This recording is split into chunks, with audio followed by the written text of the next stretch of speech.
Hi friends, আশা করছি সকল ভালো আছেন। তো আমি সুব্রত, সঙ্গে রয়েছে আপনাদের, আর আপনারা দেখছেন ইউটিউব চ্যানেল ক্রিয়েটিভ সুব্রত।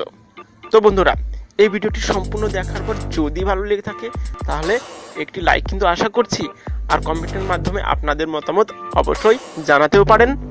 ভালো লাগলে বন্ধুদের মাঝে কিন্তু শেয়ার করতে ভুলবেন না।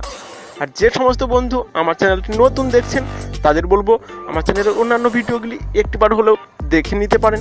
আশা করছি এখান থেকে নতুন কিছু আইডিয়া আপনি অবশ্যই পেয়ে যাবেন, আর পেয়ে গেলে চ্যানেলটিকে কিন্তু সাবস্ক্রাইব করতে একেবারে ভুলবেন না। আর সাবস্ক্রাইব করতে হলে নিচের লাল অক্ষরে লেখা সাবস্ক্রাইব বাটনে ক্লিক করে পাশের বেল আইকনে অবশ্যই একটি ক্লিক করে রাখবেন। তাহলে পরবর্তীতে আমি যখনই নতুন কোনো ভিডিও আপলোড করব তার নোটিফিকেশনটি পৌঁছে যাবে আপনাদের কাছে বন্ধু। তো দেখতে থাকুন বন্ধুরা।